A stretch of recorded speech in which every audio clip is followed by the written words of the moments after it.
Good morning, darklings, lightlings, hybrids, and everyone in between. How are you? I hope you are all well.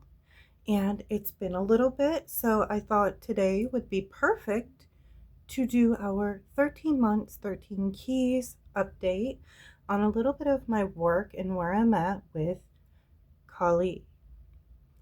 This has been very enlightening for me and not so much as intense because this working so far is going quite smoothly, but I feel like it's opening up intense doorways for me. It's kind of leading and guiding me. And what's exciting about that is it's leading me further into this divine masculine feminine alchemical union that I feel like is important work for us all within ourselves and aligning these energies within ourselves. It is such a beautiful, beautiful thing and working and so personal to each practitioner. And this month it is perfect coming to that because, as you know, Ramon over at Moon Scarab's channel is hosting the community collaboration that was created by Rochelle at Amethyst Ascension this month. And I'm looking forward to this work because after a long, intense, divine feminine energy path working, we are now into the divine masculine. And I'm anxious to see where my work with Kali that I'm being led to kind of fits into this. So I'm really, really excited. So I just wanted to bring forth my work and this journey so far with Kali. And what's interesting is it's really leading me down a path to a self alchemical journey. And I've learned a lot in my research with this that I'm going to share with you today. The feminine helps guide the masculine to its purpose. The feminine, it's like a ever-flowing river, deep with life, currents, waves, and ripples. It can become still at the will of the flow. The masculine, I picture as the one swimming in this current. When it is fully balanced, it's swimming together as one, not against, lest it drown, right? It's like a dance, a beautiful dance of energies. Though the masculine leads, it also follows. And though the feminine follows, she also gives signals and cues on where to be led, right? Like if we're in a dance as a man and woman. It's almost the perfect example of this energetically. So I want to talk about this masculine and feminine alchemical union, the unity and the journey within the self in aligning these energies, and how working with Kali has really led me here and continues to lead me there, because I don't feel like these energies are completely aligned within me yet, but it's what I hope to accomplish and achieve. And with a lot of this today, I'm going to be using the Hindu pantheon and a lot of my research from the Hindu pantheon as a lot of examples. So the divine feminine has many, many aspects. I think we covered that during my month. And but in its rawest form and purest form, it is untamed, it is wild, it is dark, right? When I work with this energy, I'm not really approaching this working with Kali from a Western point of view of what gods are or the understanding or perspective on what a god is. I am working with a core essence from a energy. And Kali to me is an essence of energy of the cosmos. And she's like part of the nature of our reality spiritually. I look at Kali as a whole of Shakti or Parvati, the Hindu mother goddess of fertility, usually depicted with her love, Lord Shiva, which they are a perfect example of these two energies harmonized. Usually, a lot of these goddesses in the Hindu pantheon are depicted with several arms. And I feel like that could be a symbolic link to showing how many aspects of themselves that they have depicted in separate forms, perhaps for a better understanding of this energy. And I feel like one of her energies, Parvati's, is Kali. Of course, there are a few different stories pertaining to Parvati, Shakti, or Kali. One of my favorites is that she became very enraged, and thus it born Kali from her rage, and then it went on about the defeat of the demon that kept manifesting, and Kali drank all his blood to prevent him from manifesting. It's an awesome story. Look it up if you haven't heard it. I was totally like paraphrasing, but that is an amazing story. So we have Parvati, who is the divine mother of life and nurture, and Kali, the destroyer, the goddess of death. And honestly, working with this energy, there isn't much of a difference between them. They are, like I said, two sides to the same coin. Both have a nurturing, motherly, and very protective type of energy. I really feel like it's what your intention is in channeling while working with that energy. So, Kali, who also rules over creation, violence, power, and these should not be perceived as bad things or cause fear from working with her, Kali's perfect for liberation, bringing forth moksha, which can be looked at as a power of enlightenment. This is important to note in the story of the divine alchemical union of the masculine and feminine energy in the Hindu pantheon.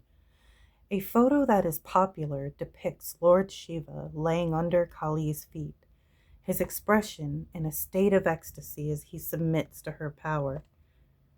He entered a state of moksha, surrendering, accepting what is versus struggling against her will, which is uncontrollable.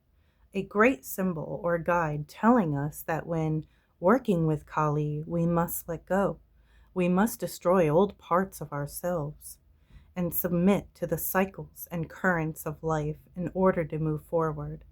If we fail to understand and do this, working with Kali may become devastating if you aren't prepared, but only due to our refusal to submit and embrace the journey, which is like masculine energy submitting to but leading the dance of balance to feminine energy. At one point or another, we must find our moksha and submit to the path working while working with Kali and self-exploration. Allow parts of ourselves to die so other parts may be reborn. Simultaneously, we must balance our divine masculine and feminine energy within the self. The feminine energy brings many enlightened teachings from her heart. The masculine surrenders to this energy, putting will and action in place from what he is surrendered to and learned, energetically speaking, of course. But we do see examples of this in human men and women. When warriors used to go to the wise women for advisement in native tribes, when women used to be honored and have temples erected due to their wisdom and sacredness. Have you guys ever heard that saying that the man is the head of the household and the woman is the neck? And without the neck, you cannot turn the head. That's a very great example of what I'm trying to describe here. Working with Kali in a way is spiritual alchemy. Alchemy between the divine masculine and feminine. So far in my workings with Kali and all the divine feminine thus far, it has been like a guided spiritual map through the dimensions of myself, a inward, intense working of self-alchemy that has led me here. I am using an occult emblem I came across in my research that I feel is very beneficial throughout this work, and I will be using it with the divine masculine energy work while incorporating my path working with Kali during this month. Created by the alchemist Johann Thodi, I hope I pronounced that right, the pseudonym Basil Valentine or Valentine. It is from the book Azoth of the Philosophers. It was published, I think, around the 1600s. I do hear stories about Freemasons even using this emblem for their enlightenment. I don't know if it's true or not, but I think that's pretty cool. Many use it to induce the alchemical wedding within themselves, or balance and unity of the masculine and feminine energies. You're supposed to use it as a mirror, a mandala, or a teaching tool.